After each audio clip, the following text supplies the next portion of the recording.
In modern medicine and modern science, there's a tendency to identify consciousness, mind, and brain, make mind a function of the brain, consciousness a function of the mind, and to treat them chemically and to alter them chemically, and that well-being is good chemistry of the brain, higher consciousness is good chemistry of the brain, and unhappiness is bad chemistry of the brain. Nobody's responsible, but we need to change the chemistry to make it better.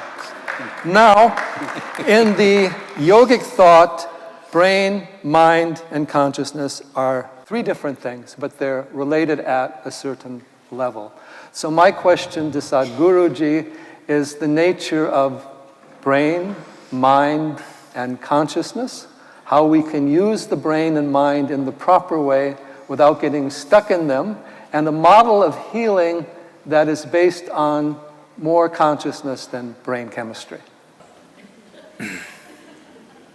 In the yogic sciences, there is no such thing as brain. Brain is just body. Like there is a heart, like there's a liver, there is a brain, it's just body.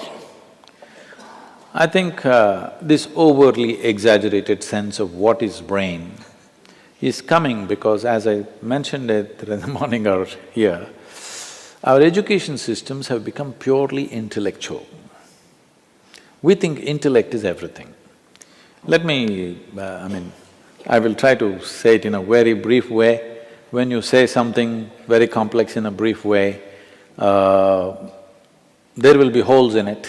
Please pick the holes if you find them, otherwise I'm okay. In the yogic system, we are looking at the human mind as 16 parts. These 16 parts are in 4 categories. The first one is buddhi. Buddhi means the intellect. Intellect, I'm asking you, do you want your intellect sharp or blunt? All of you must choose, I'm going to bless you. You want it sharp. So intellect is essentially like a knife. You use a knife to cut things open. This is the nature of the intellect. Whatever you give it, it will dissect. The entire modern science is coming out of human intellect. So everything is by dissection. If you give this flower to the scientist, they will rip it open and see. If you rip it open and see, yes, of course, there are many facts you will know about the flower, only thing is you won't have the flower after that.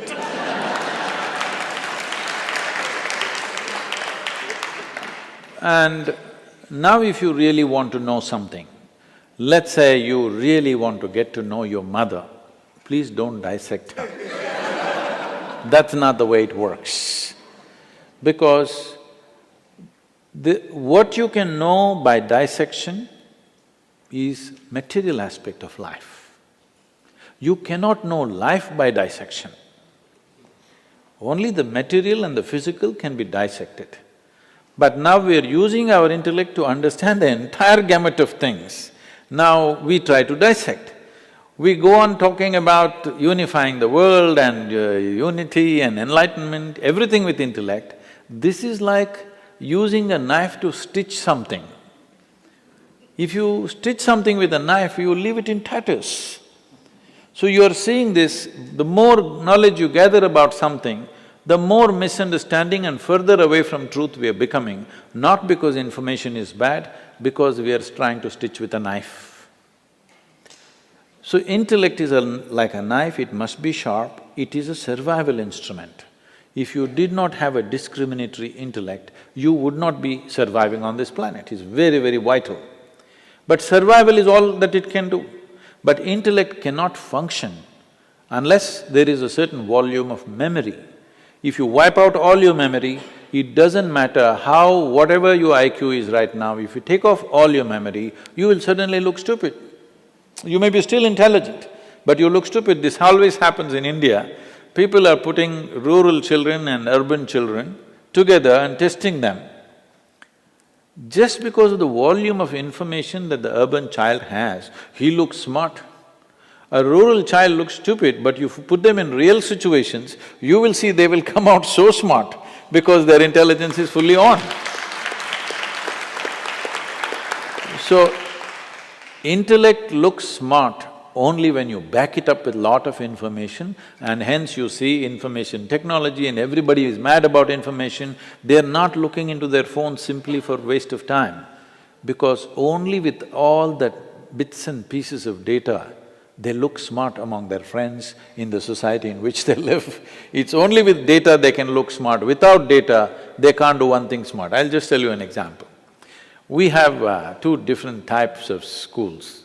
One is a modern kind of school where 30% of the children coming from United States in India, and another is a completely traditional school where we teach them only yoga, classical dance, classical music, Kalaripaitu, the mother of all martial arts, Sanskrit language and English language.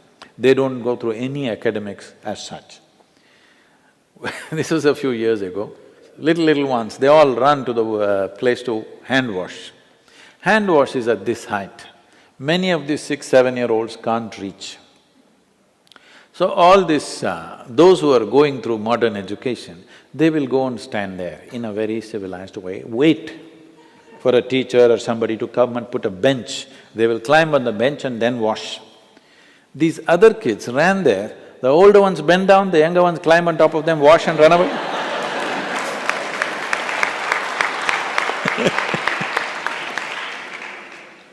So, too much orientation towards intellect and the other dimensions of intelligence are completely uncultivated today.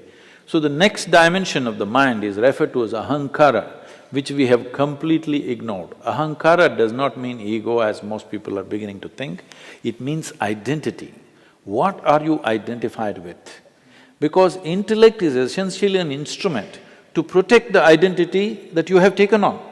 If I say I'm Indian, suddenly my intellect makes me think that way, makes me willing to live and die for it.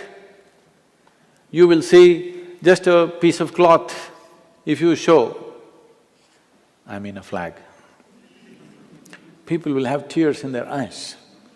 Just the identity. If you had put them somewhere else and shown another flag, the same thing would happen. In India, Pakistan, it's very striking because it was one nation and suddenly somebody drew a line and the entire emotion, the way it works is amazing, simply because you got identified with this or that. So intellect is an instrument which protects the identity. Identity is that instrument which allows the intellect to function in a certain way. When I say a certain way, suppose you're identified just with this, me as a person. Your intellect will do only this to protecting you all the time just doing this. Now I say, my identity is my family. Now your intellect will do everything to protect that. Or you say a community, a race or a religion or a nation. In the name of race, religion, nation, how many things we have done which are utterly idiotic and inhuman, but we do it with great pride because we are identified, because this is the nature. If we have to continue that analogy, if intellect is the knife, the hand that holds it is the identity. You tell me, in handling a knife is important that it must be sharp, but whether it becomes destructive or productive is determined by the hand that holds it, isn't it? But in today's society, in today's world, there is no cultivation of the hand at all. The smaller and smaller identities that we are creating will inevitably cause disturbance within the human being and in the world. There is no other way. Right from ancient times, in Eastern cultures, always we have been taught to have a cosmic identity, aham brahmasmi. At the age of 12, you must know aham brahmasmi, this means I am the cosmos. Without identifying with a limitless identity, no education should be given. Only after identity is fixed, then education.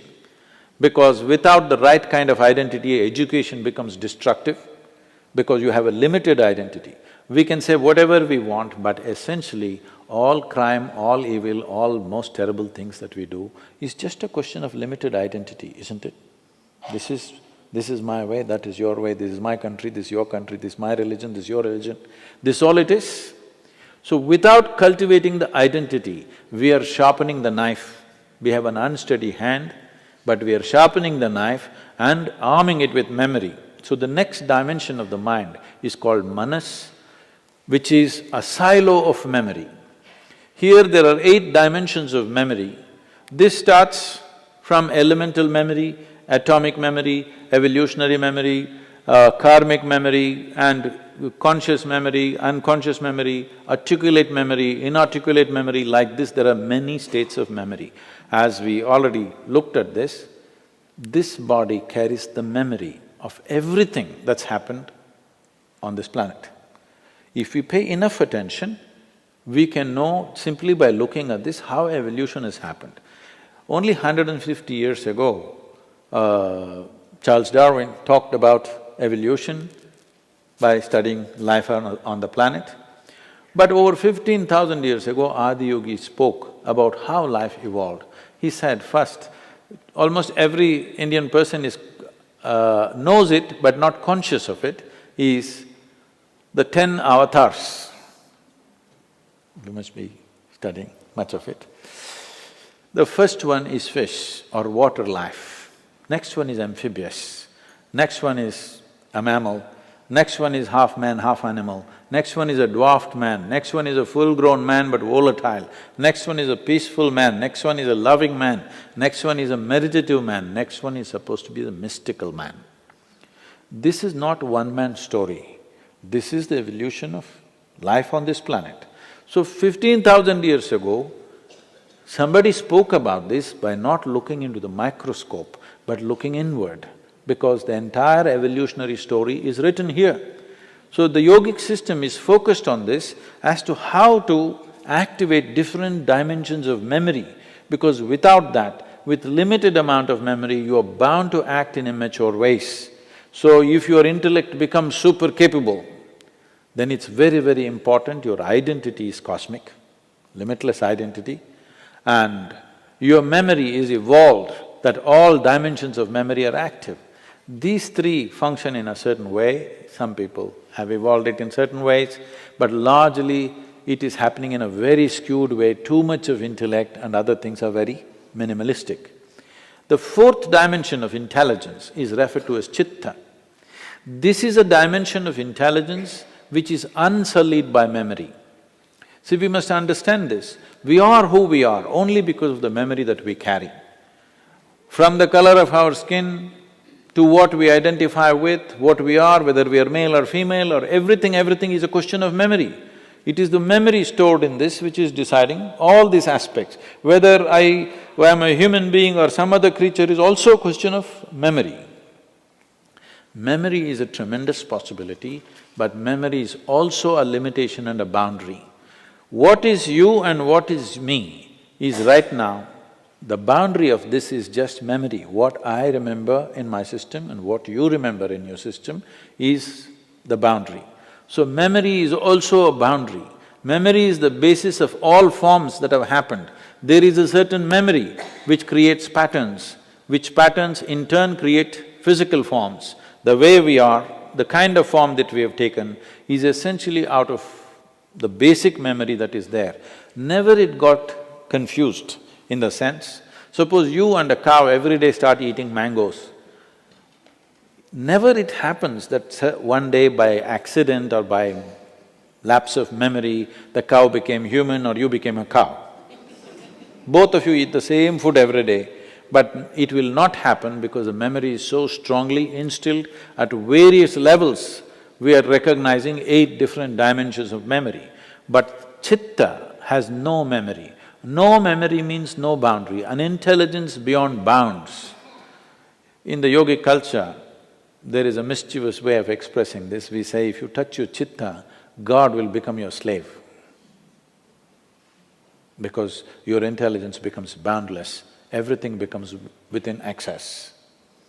So, it is very important because this is the first time, we must understand this. This is the first time where our survival process is as organized as it is today. This is the first time that human beings have so much time to look at things, otherwise just putting the food together would take 24 hours. Once again, in affluent societies, we are going back to the same thing. As you said, in Montana, somebody has to work 3 jobs when so much land is there. Why do you need to do a job to make your food? No, because you want to buy it in Walmart. I'm saying we've just kind of twisted the entire thing. For the first time, our survival… For example, today you go into your superstore, what you need for next 1 year, you can buy, bring it home and not step out of your house for the next 1 year. It's possible, never before it was possible. Today morning's water, if you have to get, means you have to walk down to the river or the pond or something. For the first time, our survival process is so enormously organized, this is the time for humanity. This is the time for humanity to explore deeper dimensions of life.